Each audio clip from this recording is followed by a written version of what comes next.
100 policy recommendations by the president's de facto transition team. They will set the course of the Liberal leader's 5-year term.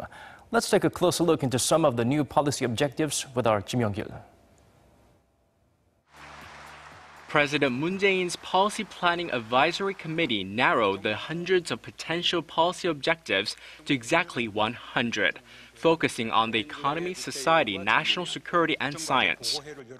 The raft of policy items is divided into 5 themes. 15 policies are focused on fighting corruption and on government reform. There are 26 economic policies ranging from fair market competition to tax reforms and seeking ways to benefit from the fourth industrial revolution. 32 policies are related to welfare, social safety, clean energy, and education. 11 policies are under the theme of balanced regional growth, including possibly decentralizing power from Seoul to the country's local governments and municipalities. And 16 policies are related to North Korea's denuclearization and promoting peace on the Korean peninsula. One of the president's policies was the promise to communicate with the people all year round. He has promised to move his Oval Office to the government complex building in Gwanghwamun Square and open up a portal website in the latter half of the year to disclose the president's 24-hour schedule. Concerning the economy, President Moon has put forth policies to carry out the government's income-led growth strategy, which is aimed at addressing income disparities, boosting growth by creating jobs, and increasing household revenue.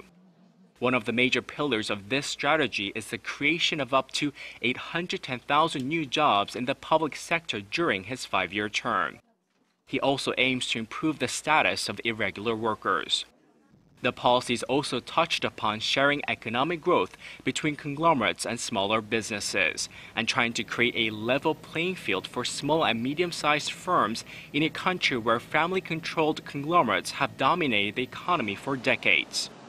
Other domestic policies are aimed at addressing the country's low birth rate and seeking balanced regional development, as well as helping Korea's firms cope with increased global industrial competition and keeping the country competitive in the new technology fields of the fourth industrial revolution. Concerning North Korea, the policies included establishing a permanent peace on the Korean peninsula through continued denuclearization efforts, restoring inter-Korean dialogue, and respecting previously agreed joint declarations by the two Koreas. The policies aim to foster cross-border cooperation, exchanges, and reconciliation, but also include plans to bolster the South Korean military cyber warfare capabilities to counter the North's potential cyber attacks. The Blue House will have a separate committee to monitor the successful implementation of the 100 policies throughout President Moon's 5-year term. Ji Myung-kil, Arirang News.